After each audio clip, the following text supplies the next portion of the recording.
A black doctor, exhausted after a 14-hour shift saving lives in the air, finally boards his flight home. But the moment he steps into first class, everything changes. A white passenger refuses to sit next to him, calling the flight attendant to fix this mistake. What happens next will leave the entire plane stunned and spark a chain of events no one saw coming.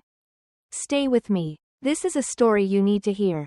Before we begin, comment below and let us know where you're watching from today. And if this story resonates with you, don't forget to like, subscribe, and share, because stories like this deserve to be told. It all started as just another flight. Elijah Harris had learned long ago that peace was a fragile thing. Especially for a man like him. It could be stolen in an instant. As easily as a whisper in the wind.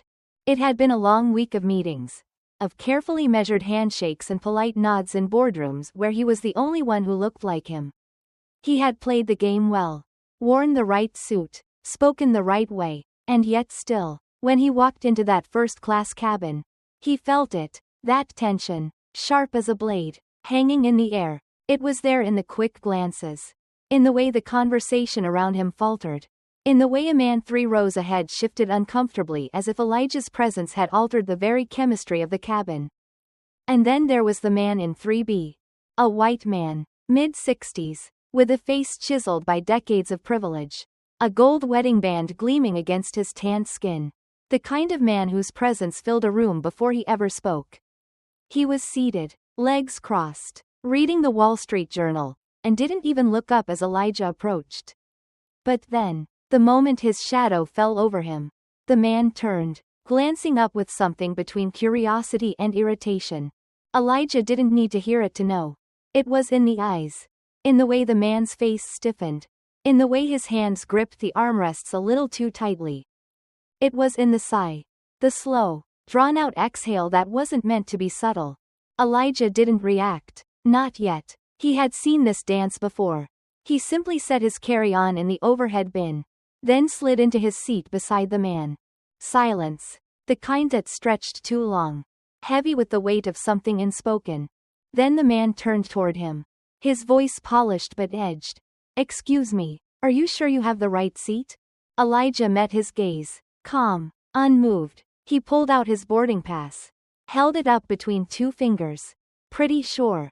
The man let out a small, humorless chuckle, shaking his head. "Well," he muttered, more to himself than to Elijah. "They'll just let anyone into first class these days." It was not said with outright venom, but with something more insidious. A quiet, casual certainty, as if it were simply the truth. And still, Elijah didn't react. He let the words hang between them. Measuring them. "I guess so," he said finally, his voice steady. The man, Donald Whitmore, Elijah would later learn, snorted, flipping a page in his newspaper. "It's a shame," he mused, voice light as if speaking about the weather. "Used to be. You could count on a certain kind of person sitting up here." Elijah tilted his head slightly. "And what kind of person would that be?" Donald smiled, but it wasn't a friendly smile. It was the kind of smile men wore when they thought they were winning.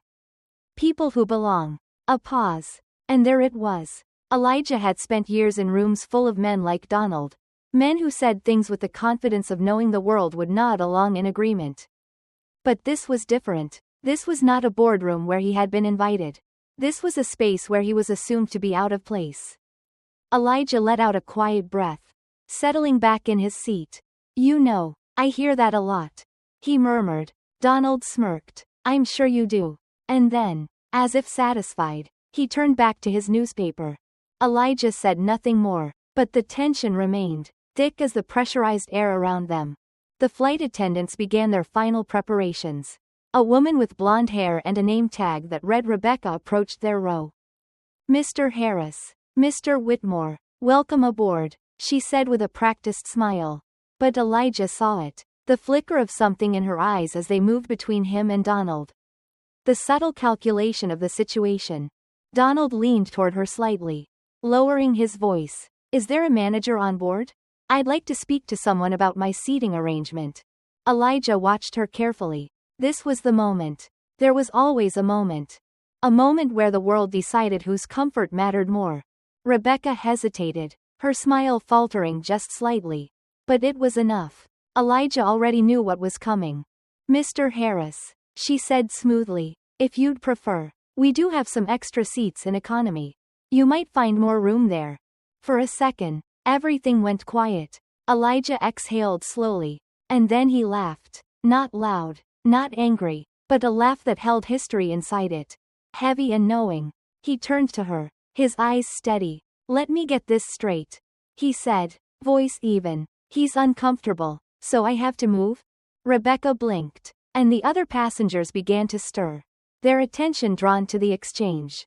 Donald, still clutching his newspaper, smirked. I'm just saying, he muttered. Some people don't belong in certain places.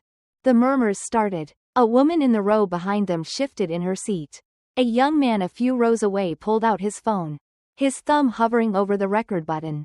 Elijah had spent years mastering the art of restraint. But that didn't mean he was going anywhere. He turned fully in his seat, looking directly at Rebecca.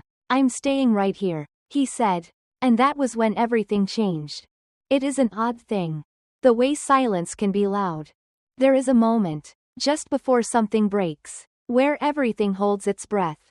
That was the moment now. Elijah Harris sat still in his first-class seat, his back straight, his hands resting lightly on his knees. His face gave away nothing, though the weight of something unseen pressed down on him, thick and familiar. Donald Whitmore, seated beside him, smirked as if he had already won. His fingers curled around the newspaper in his lap, his knuckles pale with a quiet sort of arrogance. He had played this game before. And so had Elijah. Rebecca, the flight attendant, stood before them, her carefully practiced smile faltering as she shifted uncomfortably under Elijah's gaze. I was just suggesting an alternative, she said, her voice light. Too light. We want to ensure all our passengers have a comfortable flight. Elijah tilted his head slightly. All your passengers? A pause. Rebecca hesitated, but Donald was emboldened. You see, Donald said, adjusting in his seat as if settling into a throne. This is what I mean. Some people just don't know when to take an opportunity. The murmurs in the cabin grew louder. The young man 3 rows away, the one with his phone resting inconspicuously on his lap, glanced up and tapped his screen. Elijah exhaled through his nose. Slow and steady. I don't need an opportunity, he said. I have a seat. Donald let out a low chuckle. Oh, you're one of those. Elijah turned to him now, fully, his gaze cool. And what exactly is one of those? Donald's smirk widened, though there was something behind it now. Something sharp, something ugly, someone who doesn't understand how things work. Elijah nodded once, slowly. Ah, and how exactly do things work? In your mind? Donald's smile thinned. Well, for starters, first class used to mean something. You know, standards. Now, anyone with the right connections can sit up here. The meaning wasn't even veiled anymore. It was naked, raw, and the cabin was watching. A woman, seated diagonally across from them, frowned slightly but said nothing. A businessman 2 rows up glanced over the top of his laptop before shaking his head and returning to his screen. No one intervened. No one ever did. Elijah had learned that lesson long ago. Rebecca, still caught in the middle, forced another smile. Gentlemen, let's just, quote. Elijah raised a hand slightly, stopping her. And then, quietly, he said, you know what's funny? Donald arched an eyebrow. Do tell. Elijah leaned back into his seat, his fingers tapping once against the armrest. It's funny how men like you always think you built the house. That you own the table. That you get to decide who sits where. Donald's smile wavered. Elijah tilted his head. But what happens when you turn around and realize the house was built with hands like mine? What happens when the world moves forward, and you're the one left behind? The silence that followed was not the same as before. It was deeper. Donald's jaw clenched. His grip on the newspaper tightened. His face flushed red, blotchy with something between anger and fear.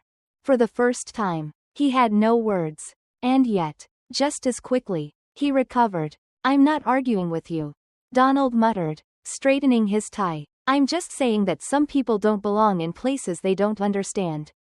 Elijah let the words settle between them. Let them breathe. Then, slowly, he reached into his bag and pulled out a leather wallet. He flipped it open, revealing a platinum card, gleaming in the dim cabin light. Do you understand this? Elijah asked. Donald's face darkened, and somewhere, in the background, the young man's phone was still recording. The story was writing itself. Elijah held Donald's gaze for a long moment before tucking his wallet away. Then he turned back to his book. As if nothing had happened at all. As if Donald Whitmore were no more than a ghost. Already fading into irrelevance. The flight had not even left the ground. And yet, the battle had begun. There are things a man carries with him all his life. Some are light. A childhood melody. A Sunday afternoon on a porch somewhere. The way his mother's hands smelled of lavender and work. Others are heavy. A name, for example, can be a weight. It can follow a man into rooms he was never meant to enter. Whispering long before he ever speaks for himself. Elijah Harris knew this well. He had carried his name through the halls of universities where he was the only one like him. He had carried it through boardrooms where men like Donald Whitmore spoke in low voices. Careful not to call him, boy, but always making sure he knew that's what they meant. And now, here, on this flight that had not yet even lifted off the ground. His name was working against him once more. Donald was still fuming, his fingers twitching slightly against his seatbelt as if trying to restrain something beneath his skin. The business-class cabin had settled into an uneasy quiet. But it was the kind of quiet that precedes a storm. Rebecca, the flight attendant, lingered just a few feet away. Her hands clasped in front of her.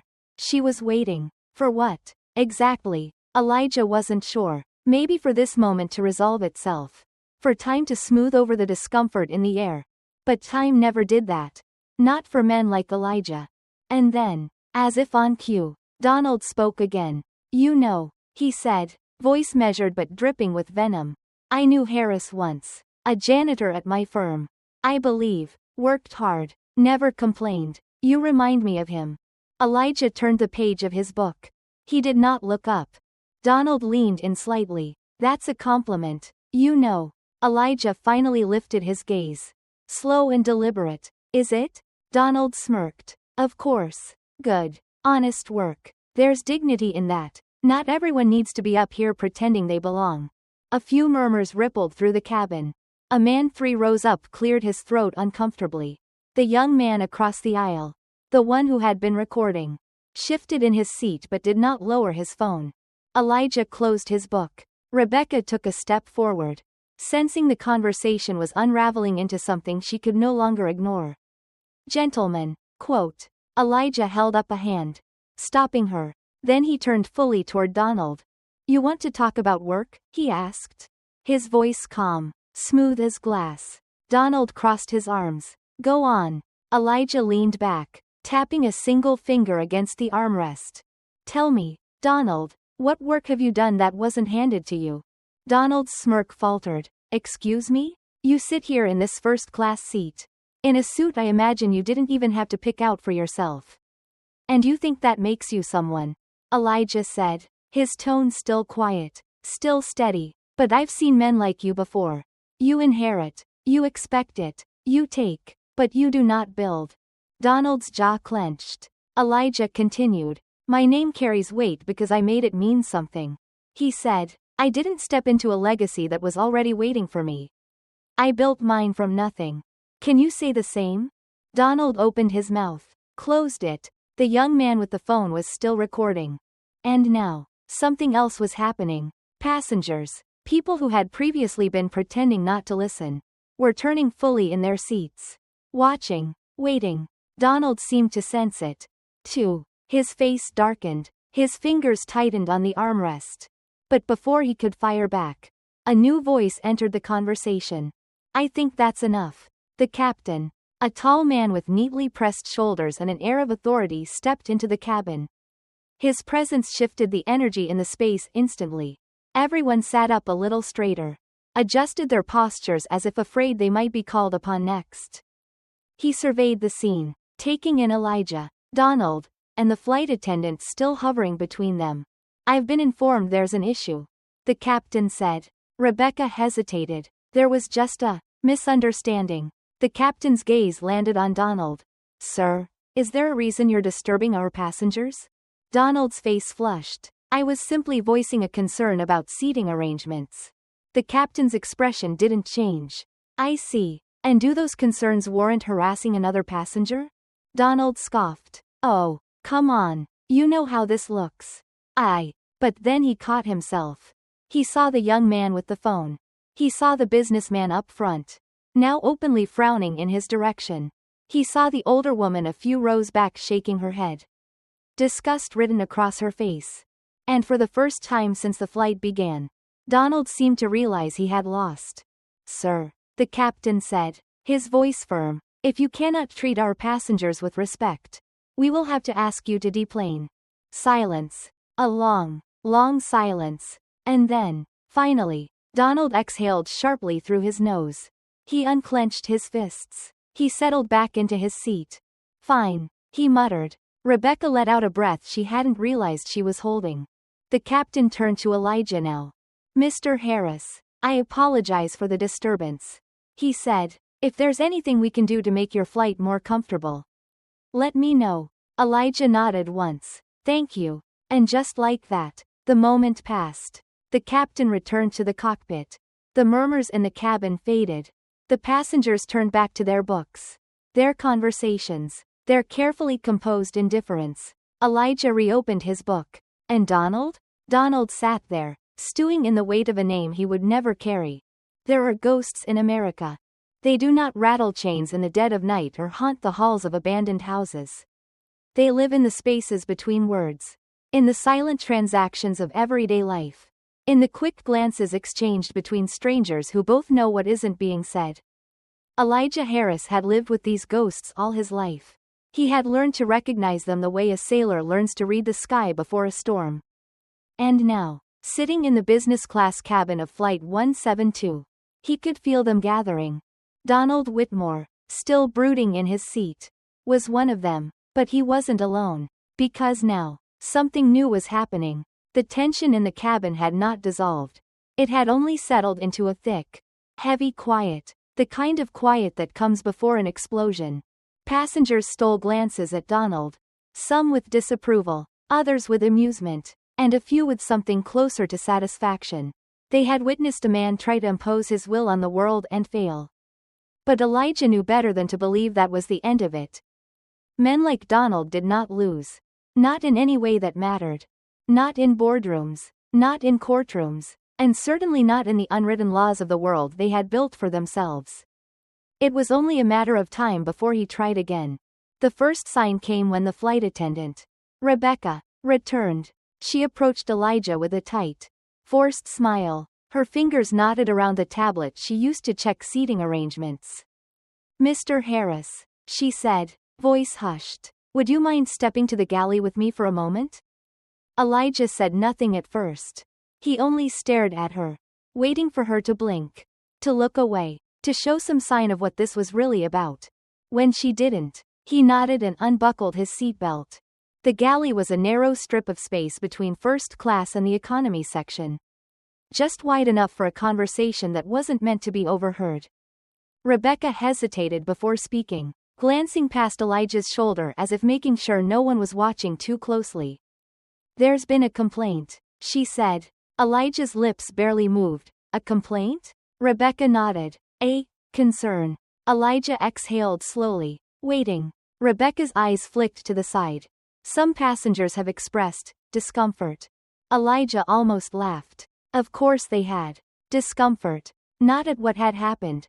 Not at the man who had made a spectacle of himself. Not at the ugly display of entitlement and arrogance. No, they were uncomfortable with him. The way he had spoken too clearly. The way he had refused to lower his eyes. The way he had held his ground, just as firmly as any other man in that cabin. Discomfort. That word had followed men like him for generations. It had justified everything from polite refusals to brutality. It had cost people their jobs, their homes, their lives. And here it was again. A ghost, slipping through time, wearing a new face but carrying the same old message. Elijah tilted his head slightly. What exactly do they want me to do about their discomfort? Rebecca's face twitched. I think it might be best if we found you another seat. Elijah's jaw tightened. In economy. Rebecca winced. It's just for the remainder of the flight. To avoid, quote. To avoid what? Elijah's voice was quiet, but it cut through the air like a blade. Rebecca looked away. I'm only trying to make the situation easier for everyone. Elijah studied her, and for a moment, he almost pitied her. She was afraid. Not of him. Of what might happen if she did the wrong thing. Of who might make a call. Of what it would mean for her job. For her future. If she didn't put out this particular fire before it spread. She wasn't the villain. She was just another person trying to survive. Elijah sighed. I paid for my seat. He said, his voice steady. I will remain in my seat. Rebecca swallowed. Mr. Harris, please. I just need to, quote. Elijah stepped past her, back into the business class cabin. He did not expect what happened next. As he moved toward his seat, a voice rang out. He's not going anywhere. Elijah turned. It was the young man from earlier. The one with the phone. The one who had recorded everything. He was standing now, his phone still in his hand. His eyes flashing with something between anger and defiance. Elijah glanced at the screen. It was still recording. This is what happens. The young man continued, voice rising. This is what happens when a black man stands up for himself. First, they try to humiliate him. Then, they try to move him out of sight. Passengers shifted in their seats. Some looked away. Others watched, curious to see where this would go. Rebecca took a step back. I'm only trying to, quote. To what? The young man snapped. To make sure he doesn't upset anyone? To make sure people like him don't make people like you uncomfortable? The older woman in the back, Mrs. Linda, spoke up next. He's right, she said firmly. If anyone should be asked to leave, it's that man. She pointed straight at Donald. Donald's face twisted in outrage. This is absurd. I didn't, quote. Didn't what? The young man took a step forward. Didn't try to pay her off? Didn't insult him? Didn't try to have him removed just because you didn't like sitting next to him? Donald's mouth snapped shut. The passengers were watching now. All of them. Rebecca stood frozen. And then, the captain's voice crackled over the intercom. Ladies and gentlemen, please return to your seats. We are preparing for takeoff. The moment stretched. Then, slowly, Rebecca stepped back. Elijah met her gaze. She looked exhausted. Without a word, she turned and walked away. Donald muttered something under his breath. But he didn't speak again. And as Elijah lowered himself back into his seat, the young man sat, too, slipping his phone into his pocket. But not before meeting Elijah's eyes and nodding once. Solidarity. A quiet kind of victory. The ghosts had stirred. But today, for once, they did not win. The thing about America is that it does not truly like to be confronted with itself. It will tolerate a great many things. War, corruption, lies spoken so often that they become indistinguishable from truth. But what it cannot abide is a mirror. Because mirrors force you to look. And now, in the hushed business class cabin of Flight 172, that mirror was being held up for everyone to see. Elijah Harris could feel it in the air. That slow, crawling discomfort. That heavy silence that comes when a secret has been spoken aloud and no one quite knows what to do next. He had been here before. Many times. But this time, something was different. Because this time, there were witnesses. Because this time, the fire had started. And there was no putting it out. Donald Whitmore, still fuming in his seat, had not spoken since Rebecca, the flight attendant, had retreated in defeat. His mouth had twisted into something that wasn't quite a sneer, wasn't quite a scowl, something closer to the expression of a man who had been slapped across the face but was still too proud to acknowledge the sting. Elijah knew that men like Donald did not simply let things go. Men like Donald built entire lives on the certainty that the world belonged to them. Those laws were something to be bent in their favor. That power was their birthright. And when that illusion cracked, even just a little, it did not disappear. It hardened into something sharper. More dangerous. The plane had barely settled into cruising altitude when it happened. The whispering. It started with a few murmured words. passed between passengers like a secret too heavy to keep. First, a middle-aged man in a navy blazer leaned toward his seatmate.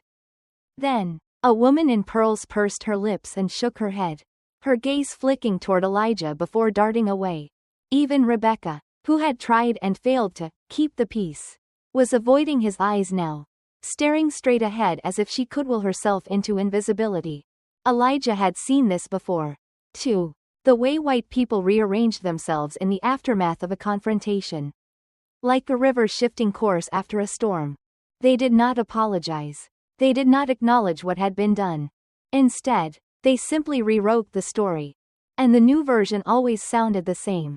It wasn't about race. He was being difficult. Why couldn't he just let it go? The old lies, dressed up in new words. Then, Donald stood up. His voice, when he spoke, was smooth, controlled, as though he had carefully measured each syllable before letting it slip from his lips. I'd like to speak to the captain. Rebecca hesitated, her eyes darting toward the cockpit door. Sir, the captain is, quote, I insist. Donald's voice cut through the cabin like the crack of a whip. Passengers turned. Rebecca, visibly flustered, swallowed and reached for the intercom. And Elijah understood. This was not over. It had never been over. Donald was about to do what men like him had always done. He was about to call for the manager. The captain arrived 2 minutes later. A middle-aged man with salt and pepper hair and the kind of face that had seen too much but learned to show nothing. He approached Donald first. Sir, I was informed you requested to speak with me. Donald straightened his tie. Yes, Captain. I need to formally report a safety concern. The words hung in the air. Elijah did not move, did not blink, but his hands curled into fists. Because he knew what was coming next. Donald placed a hand on his chest, affecting an expression of deep, personal distress. The gentleman seated next to me has been hostile since the moment I sat down. He's been making me feel unsafe. The lie slipped from his tongue so effortlessly, so casually, that one might have thought he had spent years practicing it in the mirror. Perhaps he had. Donald's voice was measured, but his eyes gleamed with something cold and victorious. As if he already knew how this would play out. As if he had played this game before. And won. The captain turned to Elijah. His expression was unreadable, his posture neutral. But Elijah had spent a lifetime learning how to read the smallest shifts in a white man's face. He saw the hesitation, the calculation, the weighing of possibilities. There was only one question in the captain's mind now. Is it easier to remove the problem, or remove the man? And Elijah knew the answer. It was always easier to remove the man. The problem, after all, was never really the man himself. It was the way he refused to shrink. To bend. To fold himself into something smaller and more palatable. A voice rang out. He's lying. The young man with the phone. Ethan, stood again. His phone was raised, the screen still recording. I've been sitting here this whole time. This man, he pointed directly at Donald, has been the only problem. Ethan turned the screen toward the captain. I have proof. Donald flinched. For the first time, real fear flickered across his face. He had not expected that. He had not expected witnesses. Because men like him never did. They built their entire lives on the assumption that when the moment came, when they turned on the performance, when they played the victim, when they weaponized their fragility, everyone else would play along. But this time, they weren't playing. Not Rebecca, not the passengers, and certainly not Elijah. The fire had spread, and now, there was no stopping it. The captain turned back to Donald. His voice, when he spoke, was low and measured. Sir, he said, please return to your seat. Donald opened his mouth, then shut it. His face, already red, darkened further. His fingers clenched around the armrest. But there was nothing left to say. Slowly, stiffly, he lowered himself back into his seat. The cabin remained silent. Then, somewhere in the back, a single clap, then another, and suddenly, the cabin was filled with the sound of applause. Elijah did not join them. He only met Donald's gaze, held it, and smiled, because he knew something Donald did not. The fire had spread, and it was never going out. America has always been a stage. It is a place where men perform. Where power is not simply wielded but displayed. Where the scripts of history are rehearsed over and over again. And now, in the first-class cabin of Flight 172, the latest performance was unfolding. Only this time, the actors had forgotten their lines. Donald Whitmore had lost control of the scene. He was still seated, still gripping the armrests as if he might somehow bend the plane itself to his will. But the moment had shifted beneath him. He had played his part. Delivered the lines that had been passed down through generations of men like him.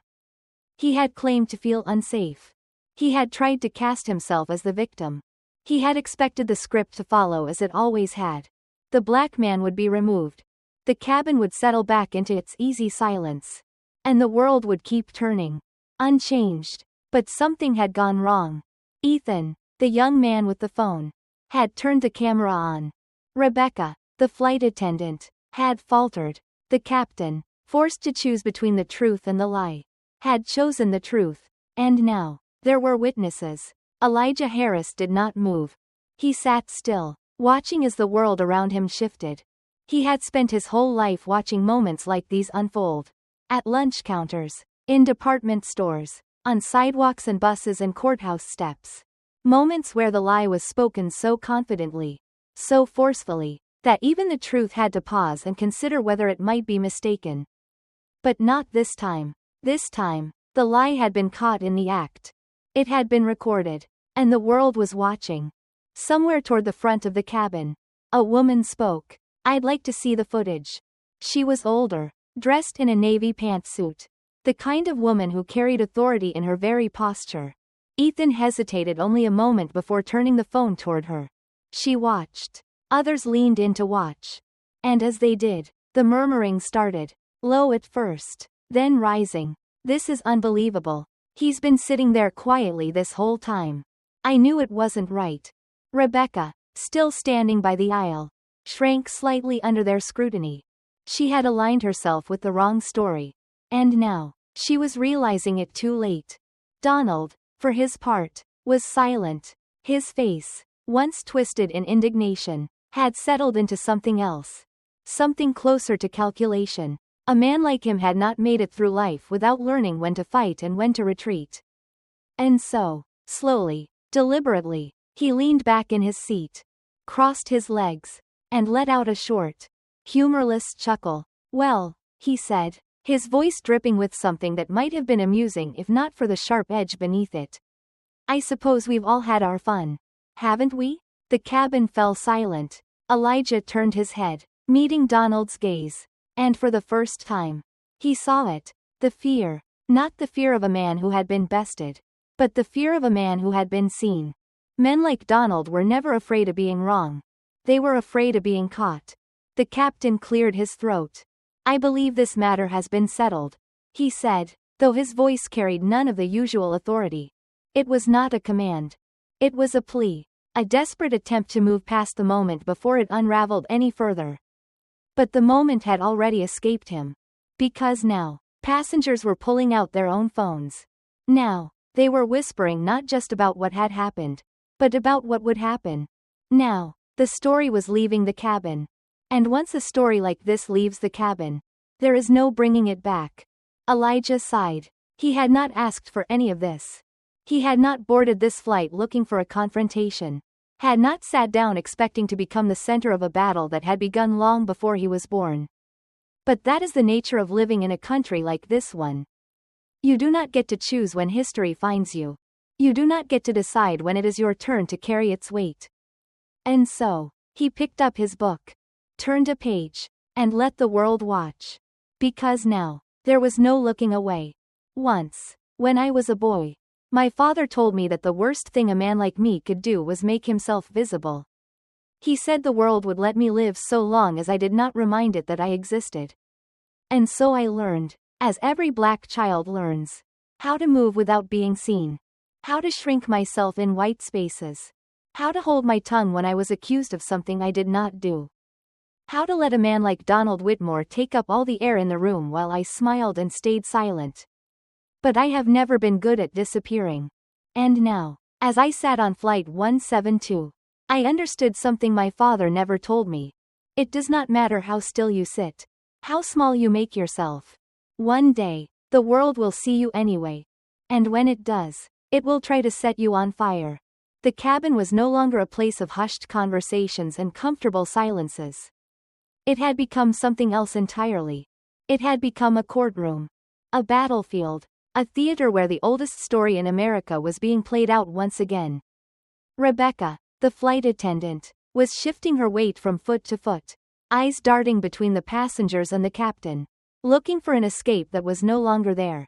Donald, still seated beside me, had leaned back, a smirk creeping onto his face like a man who had just remembered that he was still rich.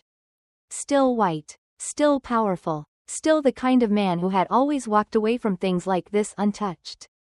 But the passengers, those silent witnesses, those reluctant jurors, had changed. They were no longer merely watching. They were deciding.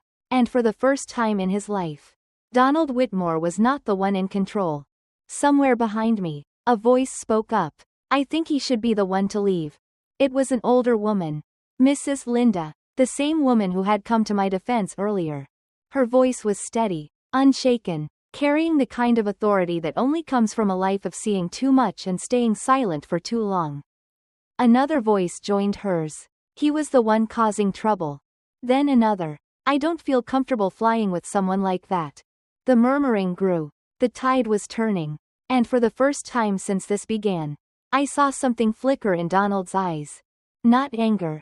Not arrogance. Not even fear. Something deeper. Something older. Recognition. Recognition that the story he had written for himself, the one in which he was always the victor, always the one dictating the terms, was crumbling. The captain sighed, rubbing his temples as if trying to ward off a headache that had been building since the plane left the ground. Mr. Whitmore, he said finally, his voice laced with exhaustion rather than conviction. I think it would be best if, quote, but Donald was already shaking his head. I paid for this seat, he said, his voice sharper now, his control slipping. I have rights. A young man, Ethan, the one who had filmed the whole ordeal, spoke up from across the aisle. So does he.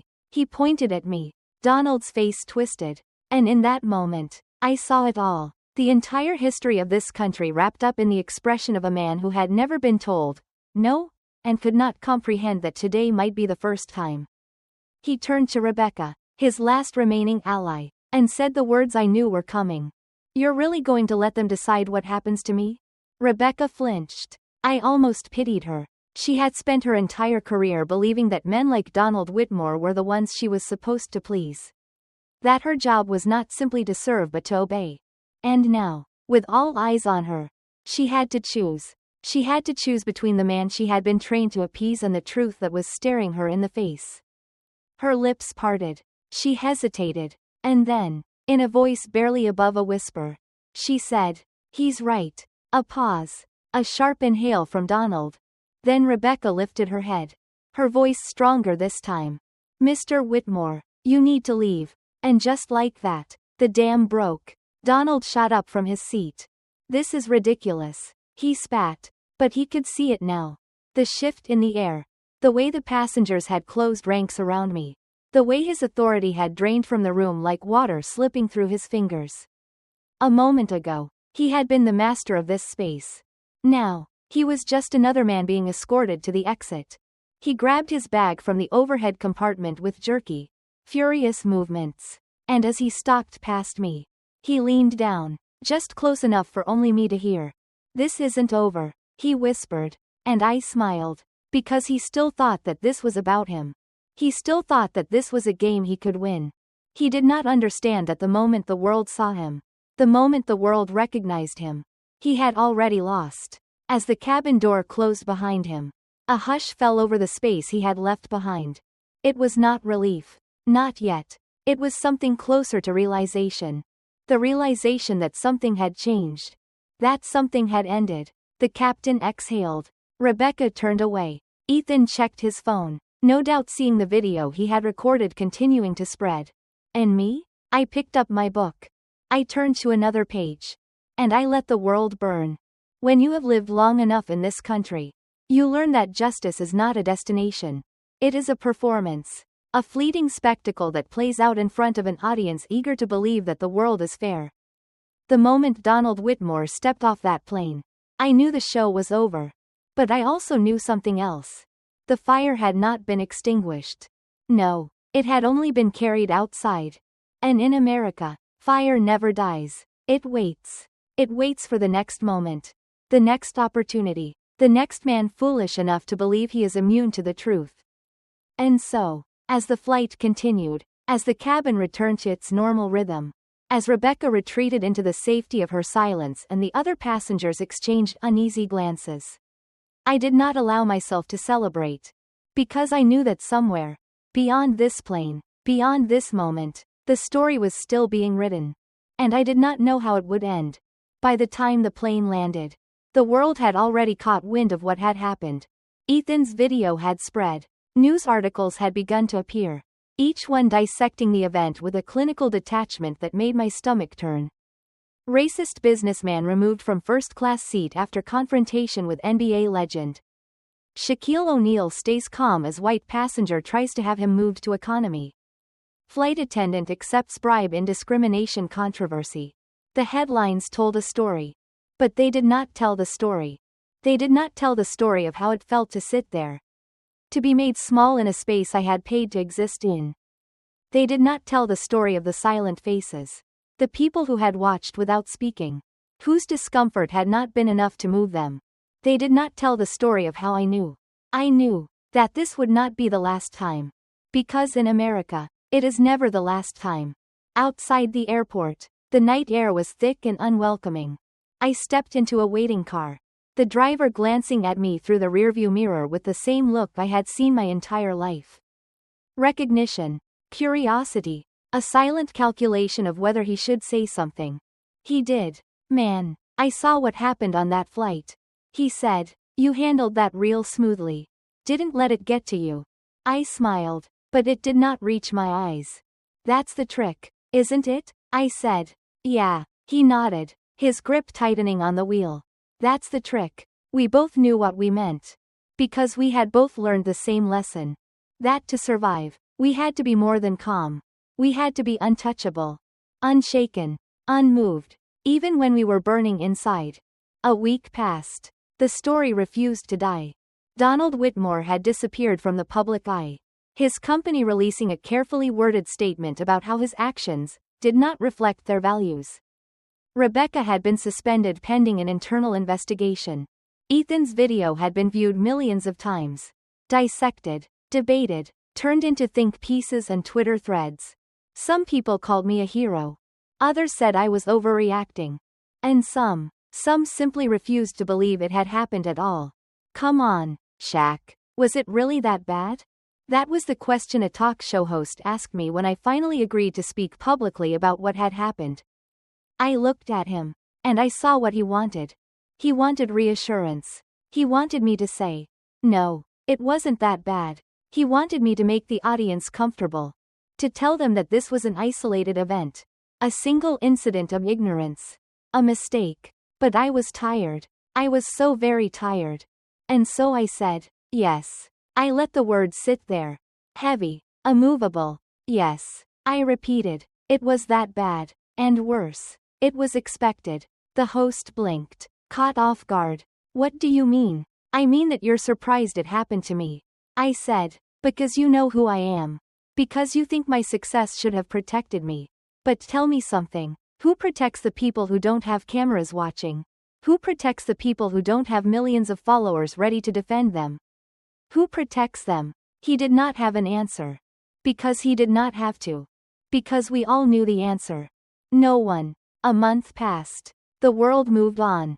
It always does. The next controversy. The next headline. The next fire. But I did not move on. I could not. Because this was not just my story. It was the story of every black man who had ever been told he did not belong in the spaces he had worked to enter. It was the story of every woman who had been ignored when she spoke the truth.